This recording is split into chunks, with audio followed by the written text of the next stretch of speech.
साथियों नमस्कार। बाजार है, बाजार में एक कारपेंटर है। कारपेंटर को आप जानते हैं कौन सा कार्य करता है, किसी लोहे के सामान को तोड़ता है, फोड़ता है और बहुत सारे कार्य करता है। कुछ ऐसे कार्य होते हैं जिसे सिर्फ कारपेंटर ही कर सकता है।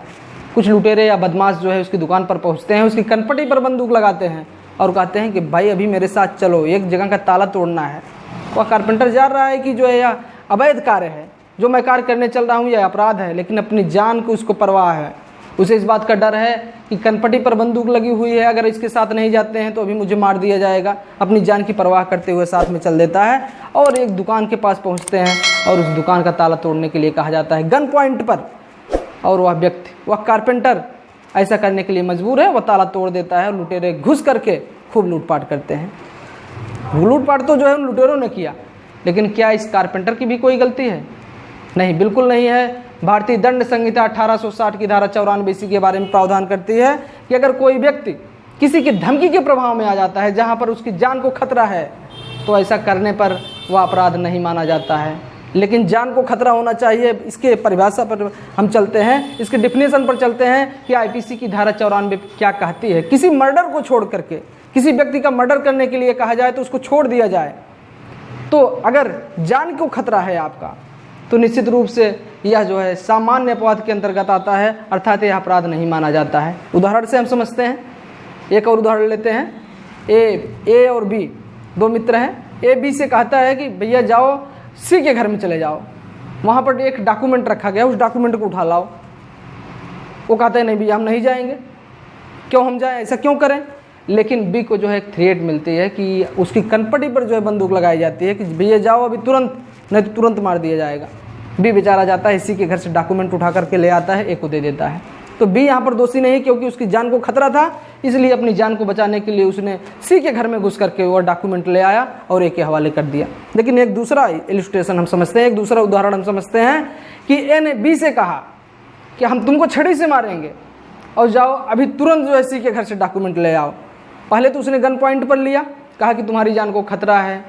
बी को भी इस बात का खतरा था, लेकिन इस बार जान को खतरा नहीं है, इस बार सिर्फ खतरा यह है कि छड़ी से मारने का डर है।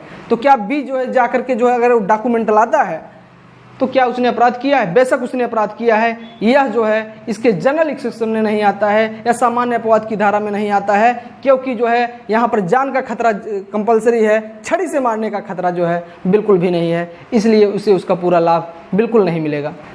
एक अगले उदाहरण से हम समझते हैं, यह प्रश्न आपके लिए है। आप बताइए कि ए ने बी के कनपटी पर बंदूक लगाई, गन पॉइंट पर रखा और कहा कि अभी तुरंत सी को गोली मारो, सी को तुरंत गोली मारो, नहीं तो हम तुमको जो है मार देंगे।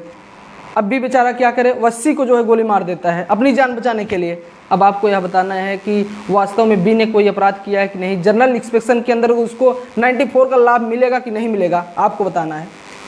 आप सोचिए, लेकिन उसके पहले मैं आपको बता देता हूं कि जनरल इंस्पेक्शन का लाभ बी को बिल्कुल भी नहीं मिलेगा। इसलिए नहीं मिलेगा क्योंकि यहाँ पर एक चीज़ कही गई है 94 के अंतर्गत कि मर्डर को छोड़ करके, अगर कोई मर्डर के लिए कहता है, अगर आप उसको कर देते हैं तो वह जनरल इंस्पेक्शन में नहीं आएगा। इसको जो है निश्चित रूप से जो है अपराध माना जाएगा। बी ने क्योंकि उसको मार दिया तो यह जो है अपराध माना जाएगा, क्योंकि उसकी भी जान का डर था, लेकिन किसी की जान वह भी ले रहा है। एक दूसरे उदाहरण से और हम इसको और अच्छे तरीके से समझते हैं कि ए है, एक मित्र है जो है बी से कहता है कि तुम सी के ऊपर जो है एसिड फेंको, एसिड तेजाब फेंक दो, जो है अगर नहीं फेंकते हो तो मैं तुम्हारी बेटी को जो है अभी जो है उसका गला काट दूंगा। अब आपको बताना है कि अगर बी ऐसा करता है, सी के ऊपर जो है अगर एसिड अटैक कर देता है, उसके ऊपर जो है तेजाब फेंक देता है और इधर जो है वह उसकी बेटी को छोड़ देता है, तो क्या उसने अपराध किया है? बिल्कुल भी अपराध किया है, क्योंकि यहाँ पर एक बहुत महत्वपूर्ण चीज़ बताई गई है 94 के अंतर्गत कि जान का खतरा खुद को होना चाहिए। उसकी बेटी को उसने बताया कि तुम्हारी बेटी को मैं मार दूंगा, तो यहाँ पर जो है अगर बी अपनी बेटी को बचाने के लिए सी के ऊपर अटैक करता है तो वह जो है इसमें जनरल इंस्पेक्शन का लाभ उसको बिल्कुल नहीं मिलेगा, क्योंकि वह जो है इसमें कहा गया है कि खुद की जान बचाने के लिए ऐसा किया जाए, तब वह जो है जनरल इंस्पेक्शन के अंतर्गत उसका डिफेंस मिल जाएगा। लेकिन कुछ परिस्थितियाँ ऐसी होती हैं कि जिसमें जो है ऐसा करना जो है, कुछ ऐसी परिस्थितियाँ बन जाती है कि उसमें वैसा करना भी क्या अपराध है। एक उदाहरण से हम इसको और समझते हैं कि डकैतों का एक झुंड है, एक आदमी को जो है कहता है कि तुम हमारे गैंग में शामिल हो जाओ, और हमारी गैंग में शामिल होने के बाद जो है हम तुमको नहीं तो मार देंगे। वह आदमी बेचारा क्या करे, जो है उसके डर के नाते जो है गैंग में शामिल हो जाता है, डकैतों के साथ निकल पड़ता है, कहीं पर जाता है, डकैतों का सरदार उससे कहता है कि तुम जाकर अभी फला आदमी को जो है गोली मार दो। वह गोली मार देता है, पुलिस वाले उसको पकड़ लेते हैं।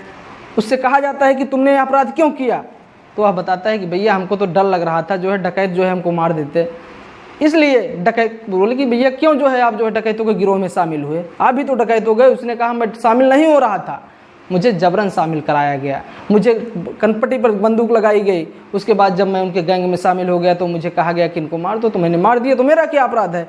बिल्कुल अपराध उसने किया है, क्योंकि ऐसा करना क्योंकि अपराध इसलिए है क्योंकि वहाँ पर जो है काफ़ी समय मिल रहा है उसको। अगर समय मिल रहा है तो तुरंत गन पॉइंट पर तो उसको ऐसा कहा नहीं गया कि नहीं अभी तुरंत ऐसा करो, और पहले इस गैंग में शामिल होता है, शामिल होने के बाद उसको आदेशित किया जाता है, उसके बाद वह किसी की हत्या करता है तो निश्चित रूप से हत्या का दोषी होगा। जनरल एक्सपेक्शन अर्थात सामान्य अपवाद का लाभ उसे बिल्कुल भी नहीं मिलेगा, बिल्कुल भी नहीं मिलेगा।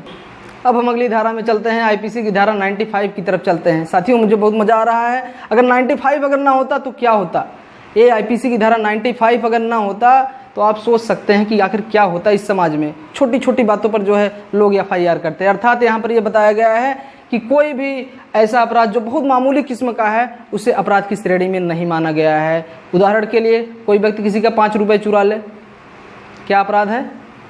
बिल्कुल नहीं अपराध है। 95 इसकी रक्षा करता है कि छोटा अपराध अगर मामूली अपराध है तो उसकी एफआईआर नहीं लिखी जाएगी, उसकी कंप्लेन नहीं लिखी जाएगी, या अनैतिक हो सकता है, समाज की दृष्टि से अगर देखा जाए तो अनैतिक हो सकता है।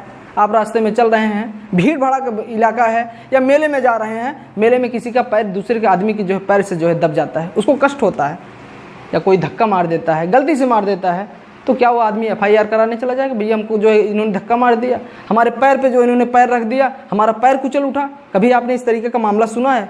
बिल्कुल भी नहीं, क्योंकि मामूली विवाद होने पर, मामूली चोट पहुंचाने पर, मामूली अपराध होने पर उसे अपराध नहीं माना जाता है। और भी उदाहरण से समझते हैं, कोई व्यक्ति है किसी के घर में जाता है, वहाँ ड्राल से जो है सिर्फ एक कागज़ निकाल लेता है, वैसे तो उसने चोरी किया है लेकिन एक सिर्फ कागज़ निकालता है, एक सादा कागज़ निकालता है लिखने के लिए कुछ, या उसकी पेन ले लेता है, या उसकी पेन से कुछ स्याही निकाल कर अपनी पेन में डाल लेता है। अब ऐसे छोटे छोटे अपराधों पर अगर हम जो है थोड़ा सा ध्यान दें तो है तो अपराध ही, लेकिन इतना छोटा है कि आईपीसी की धारा 95 में जो है इसके बचाव के बारे में बताया गया है। एक बहुत ही अच्छा केस आया था सुप्रीम कोर्ट में, एक डाकिया था, पोस्टमैन ने क्या किया कि 21 रुपये आए। पहले के ज़माने में ऐसा होता था कि पैसे भेजे जाते थे और उसे निर्धारित समय पर जो है डाक में जो है जमा करना पड़ता था। एक व्यक्ति जो है डाकमैन था, वो जो पोस्टमैन था, और उसने जो है पैसा लिया, क्योंकि लोगों का पैसा था, उसे निर्धारित समय पर जो है जमा करना था 1 हफ्ते के अंदर, लेकिन वह 1 हफ्ते में तुरंत पैसा पाता है, जमा नहीं करता है, और क्या करता है कि उसे अपने खर्च में लगा देता है, अपने घर पर जो है उसका यूज कर लेता है, लेकिन निर्धारित समय पर वह जो है पैसा जमा कर देता है।